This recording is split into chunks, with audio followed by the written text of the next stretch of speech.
जैसे ही रुपया गिरता है इनकी तो दौलत में इजाफा हो जाता है, इनको तो कोई फ़र्क नहीं है महंगाई का। और ये जो इनके साथ वो मीडिया हाउसेस थे जो सारा वक्त हमारी बारी महंगाई लगे रहते थे, वो आज किधर है? वो क्यों चुप करके बैठे हैं? सर, आपका जो ट्रायल तोशाखाना केस में बड़े स्पीडी ट्रायल होता है, कल ख्वाजा हारिस साहब ने भी कहा कि गन पॉइंट के ऊपर आप जो है वो बयान रिकॉर्ड करवा रहे हैं, तो आपको क्या नज़र आ रहा है कि क्या आइंदा आने वाले दिनों में नायली जो है वो अब कॉन्सिक्वेंसेस आप देख रहे हैं? मिल के सब चले। देखिए, पहले तो ये सारा हिस्सा है ये जो तोशाखाना है, ये 14 महीने से कोशिश कर रहे तहरीक इंसाफ को किसी तरह खत्म करे, क्योंकि 30 में से 37 बाई इलेक्शन जीत गए और अब रेटिंग उससे भी ऊपर चली गई है। 75% से ज़्यादा लोग PTI के साथ हैं, तो वो उधर से बचने के लिए ये 200 केसेस जिसमें ये तोशाखाना भी है और जो खल कादर भी है, ये केसेस है ही नहीं। मैंने आज आपको पूरा रिप्लाई दिया है, मुझे बताया कि एक जगह इमरान खान ने कोई चीज़ कंसीड की और सारा उनको दिया, ये केस है ही नहीं। लेकिन जल्दी इसलिए है कि किसी तरह केयर टेकर आने से पहले इसको नायल करो ताकि रेस में ना हो। बस वो नवाज शरीफ वहाँ से बैठा इंतजार कर रहा है कि जब तक वो जो लंदन प्लान था कि जेल में पहले इसको डालो फिर मैं आऊँगा वापस। खान साहब, अगर नाहल किया जाता है तो क्या स्ट्रेटजी होगी पार्टी की? बिल्कुल लड़ेगी पार्टी वो। मैं ये जब मेरी पेशेंट को सुन ये मुझे नाहल करे, ये मुझे जेल में डाले, ये जो मर्जी कर ले, तहरीक इंसाफ को रोक ही नहीं सकता कोई।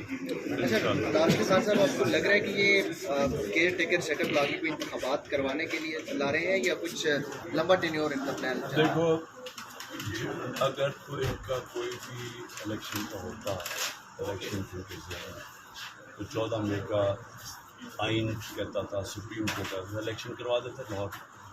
हमारा अब ये दो केयर टेकर गवर्नमेंट्स बैठी हुई है, ये बिल्कुल इलीगल है, आइन के ख़िलाफ़ है। तो ये दफ़ा आइन तोड़ दिया। मैं यही कह रहा था कि हम आपने आइन तोड़ दिया, तो अब इनको क्या चीज़ रोकेगी? ये तो अब बैठ गए हैं, इन्होंने डरे हुए, इलेक्शन से डरे हुए हैं। तो जब इलेक्शन से डरे हुए हर हरबा इस्तेमाल करेंगे या PTI ख़त्म हो जाए, तब तक बिल्कुल ही लड़ ना सके, इंतज़ार करो। लेकिन ये जितनी इंतज़ार करते जा रहे हैं नफरतें बढ़ती जा रही हैं। अभी बिजली का बिल कौन देगा? अभी पेट्रोल डीजल बढ़ता जा रहा है, आटा कहाँ से कहाँ पहुँच गया। आम आदमी के हालात जो है, लोग तो इनसे नफरत कर रहे हैं। तो जो भी ये लंबा ऐसे करेंगे, मुल्क इनके अगेंस्ट लोगों की नफरतें बढ़ती जाएंगी और PTI बैठे बैठे उसका ग्राफ ऊपर जाता जाएगा। तो हमें नुकसान तो पाकिस्तान को हो रहा है। इलेक्शन पाकिस्तान की ज़रूरत है। लास्टली ये बता दें कि अब नवाज शरीफ जो है उन्होंने ख्वाजा आसिफ को कुछ एंटी इस्टेब्लिशमेंट होने का टास्क दे दिया है, वो भी कुछ इस तरह के बयान दे रहे हैं। अगर इलेक्शन नहीं होते और नवाज शरीफ भी दोबारा से इलेक्शन का मुतालबा करते हैं, तो क्या आप मुश्तरका तहरीक चलाने के हवाले से? सबसे बड़ी बात तो ये है कि ख्वाजा आसिफ की जो बातें कही है, अब ये याद रहे कि मैं तो ये कह रहा था, मैं तो कह रहा हूँ कि रजीम चेंज पूरी साजिश हुई है। और मैंने बाद में जब हमें पता चला कि हुसैन हक़ानी को इसने बाजवा ने हायर किया हुआ है, तो मैं तो तब कह रहा था कि यहाँ से इसने शुरू की थी साजिश, यहाँ से शुरू की थी, अमरीकनों को फिर से शामिल किया उसके अंदर। तो ख्वाजा आसिफ ने बात की है, ये सारी चीज़ें अल्लाह कंफर्म हो गया कि साजिश के तहत गवर्नमेंट कराई है उन्होंने। और सिर्फ अब सवाल ये है कि क्या इस मुल्क का कोई फ्यूचर है कि अगर एक आदमी के पास इतनी पावर हो कि इलेक्टेड गवर्नमेंट गिरा के और चोरों को ऊपर बैठा दे, वो मुल्क का बेड़ागर कर दे और उसे पूछने वाला कोई ना हो? क्या कोई मुल्क चल सकता है इस तरह?